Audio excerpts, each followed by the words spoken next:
Hey guys, what's up? Sando here, and today I'll be testing one of the most interesting AKM based converters out there. So there are plenty of interesting stuff that I didn't see on any other converters. So starting with the USB board, we're getting a galvanically isolated USB board. Output stage uses several discrete components as diodes and transistors, and everything is biased into Class A operation, so that is pretty cool. Clocking system uses an oven-controlled clocking system based on some of the best Crystal clocks. And then a very powerful FPGA follows that will be filtering the errors of the said clocking system. And there are many other interesting stuff to say about this one. It's called Singxer SDA6 PRO. It goes for 1300 bucks, and it's time to check it out.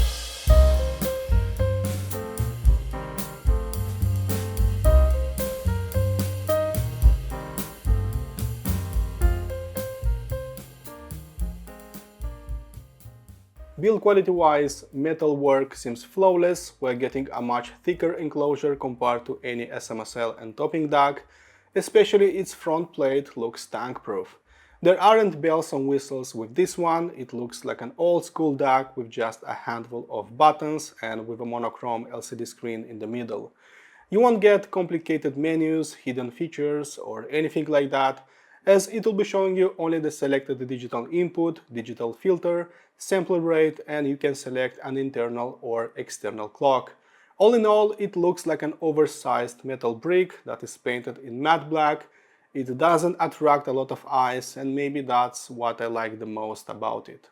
Moving on to controls, it has a super simple front panel with just an on-off button, a big LCD screen in the middle, and on the right 3 buttons will let you choose a digital filter, internal or external clock, and the digital input. On its back, the most important inputs are present as USB, AAC, optical, coaxial, I2S, there's a clock input as well, which is pretty cool.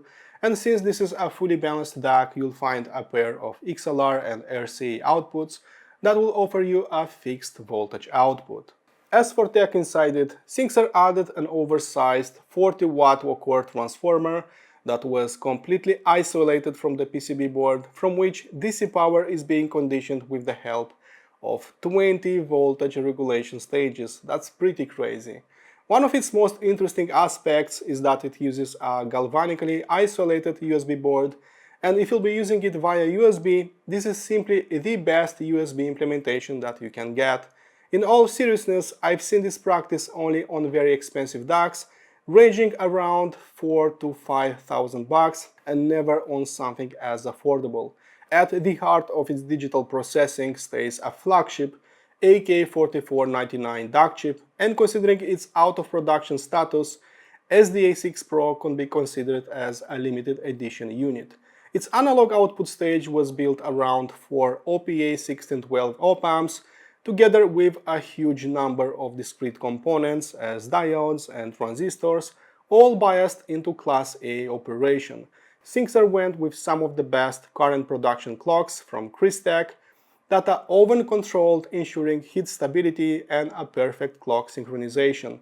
Besides that, they added an FPGA that will be doing clock synchronization recovery, greatly filtering the errors of said Crystal clocks, reducing remaining jitter as much as possible. No Bluetooth chipset is on board, no volume controls, no preamp stages, making its signal path as short as possible. Okay folks, this is pretty much it, and it's time to hit some eardrums.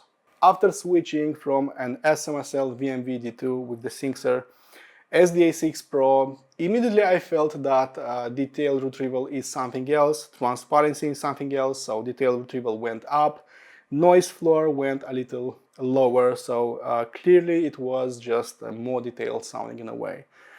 I didn't feel that the spotlights were being moved to a particular frequency region, so this one sounded quite more linear in a way.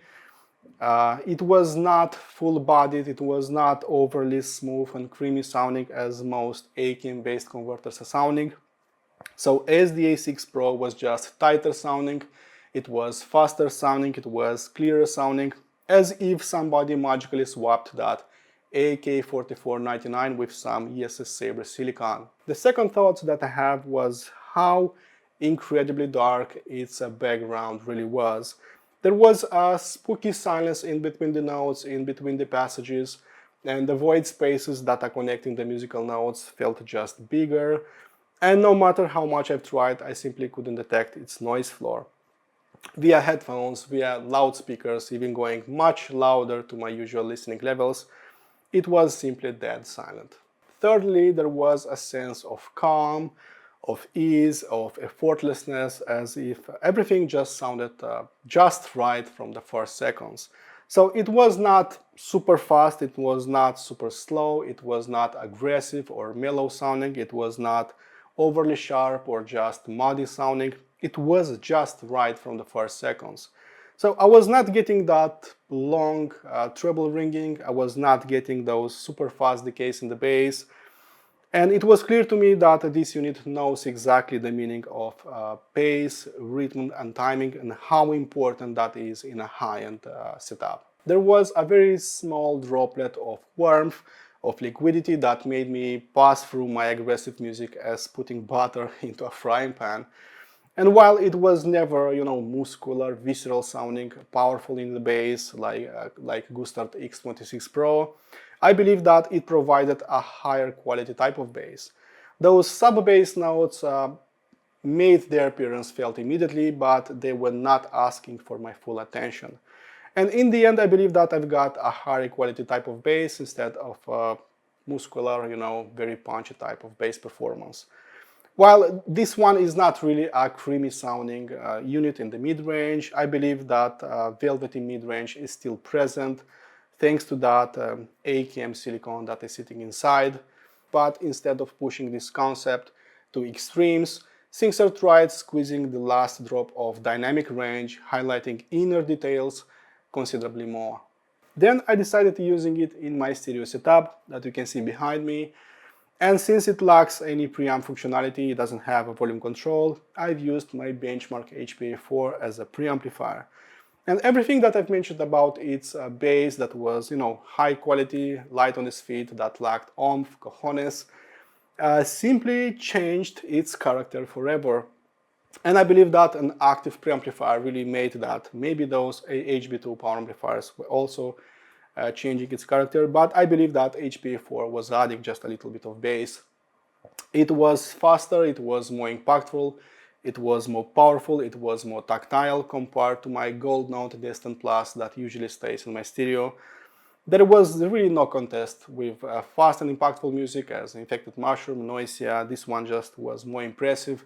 It delivered cleaner bass, more detailed bass, it was faster, it was providing a higher kick into my chest. And yeah, I cannot complain about how it performed in my stereo setup. Its slightly higher voltage output of 4.5 volts versus the industry standard 4 volts also worked to its advantage because I didn't need to raise the volume higher to achieve the same SPL, in the same time just reducing the distortion that was coming from my amplifiers. And in the end, I believe that it really performed really well in my stereo setup. I really have no complaints.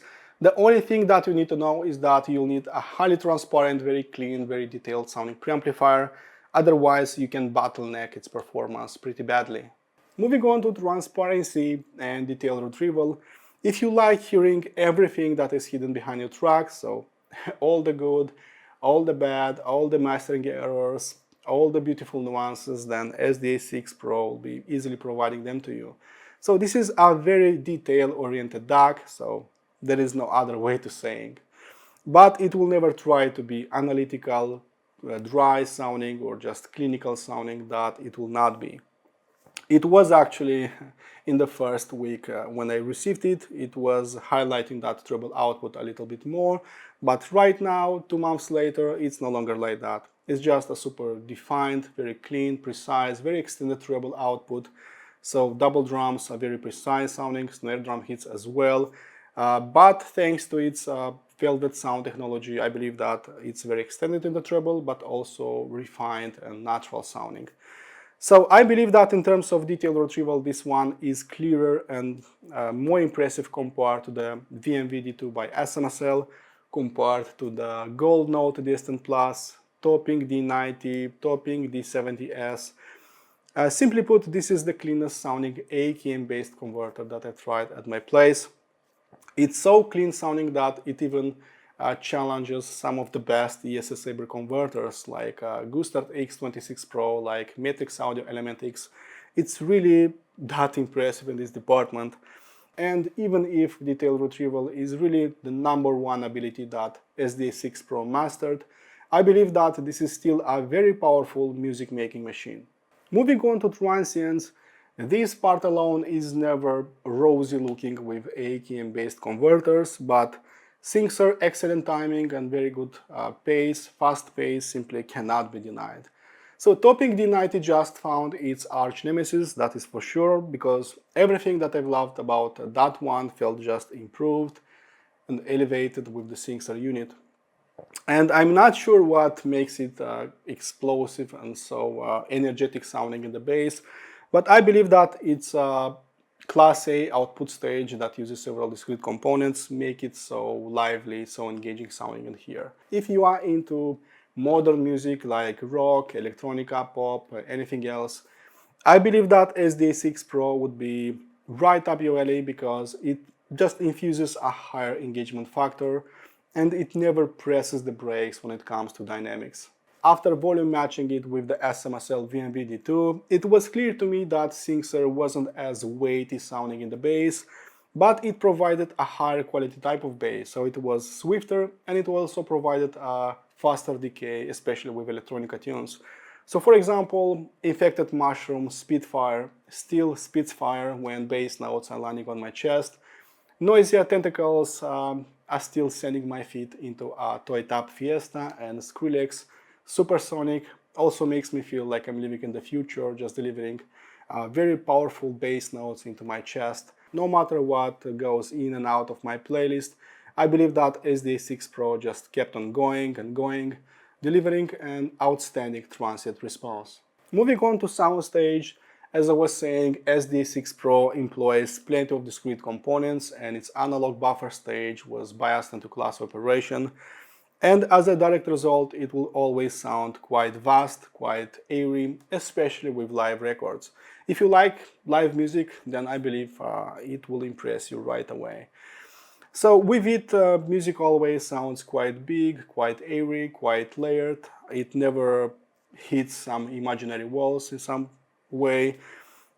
With my live music, it sounded very decompressed, and with crowded music, I couldn't make it really upfront sounding. And I believe that note separation is really the key word in here because it didn't disappoint at all in this department. You'll find a moderate stage and depth with entry-level to mid-level converters, but really not with this one. And I need to say that I didn't listen to my usual suspects when I'm testing the soundstage size because when something is very obvious from the start, I don't really need to double check it. In a headphone setup, high-performance Vara could become intimate and upfront sounding very fast with the wrong gear. But when I've added to this one a Barson Solo HGT, I felt that all that music was wrapping my head entirely, so even a few notes came from behind my back and that was quite interesting. So what more can I say? It delivered an open-wide soundstage and a deeper presentation, easily outperforming the likes of topping D90, Gustard X18 and Matrix Mini i3 Pro. Moving on to frequency response, the bass quality is simply through the roof with this one because it's both speedy and quite impactful sounding. It's not exactly hard pounding, hard slamming as it might happen with the Gustard X26 Pro and the Rockna Wavelight, but it was more or less the same with the VMB-D2 by the SMSL. So the sub bass was fast, it was clean, but it never tried to steal my full attention. It was actually quite muscular and powerful and hard slamming in my stereo setup, but I could replicate the same feeling to a certain degree if I was adding that Ferrum or Barson Solo HGT into the chain. While there was plenty of bass definition, I didn't feel it aggressive or all over the place. It was tightly controlled and it came just in right doses. Midrange felt a little more natural, a little denser sounding compared to my former ESS Sabre converters, and just walking around my room, I could feel that the air is a little bit heavier. Even aggressive music wasn't that difficult to swallow because that velvet sound technology was adding something, was smoothing out those rough edges, those grain, just providing a more pleasing tonality. I couldn't get enough of that juicy and warmish sounding mid-range. It's only by a little elevated compared to the rest of the frequency response, but I actually enjoyed that effect that planted more life in my headphones and loudspeakers. I was preparing for a gentle roll-off in the treble because most IEM-based converters are doing that to a certain degree. So there is a mild roll-off with the Gold Note Distant Plus, a much smaller one with the topping D90 and with the VMV-D2 by SMSL, but Singxer just refuses to follow the same path. It doesn't abide by the rules, so just prepare yourself for the full force of the treble, because it's very impressive in here, it's very clean, very defined. It goes past top octave, so it just covers the full frequency response in a way. It was a little piercing in the first day, it was a little bright sounding, but that is no longer the case 2 months later. So if you like your trebles powerful, defined, clean sounding, but without being harsh or bright sounding, then I believe that SDA6 PRO is exactly like that. I've compared it with its biggest competitor, that is SMSL VMV-D2, and for that, please check out my detailed comparison that I put below in my written review. It's on chapter 8 and it's a comparison that you shouldn't miss. As for my conclusions, great component selection, amazing analog and digital implementations, and a fully isolated USB input left a huge mark on its performance. So I've got just one of the blackest backgrounds, one of the cleanest performances out there at any price point. And in all honesty, its PCB design and component selection competes with much pricier DACs. And for all of the reasons combined, I believe that SDA6 PRO fully deserved my highest gold award. I can complain about its case design and about the fact that it's a DAC-only unit, but everything else felt and performed at a very high level. Okay guys, my full in-depth review can be found on my website. In case you want to support this channel, please subscribe to it, and as usual, listen to my music, be positive, and I'll see you around. Cheers!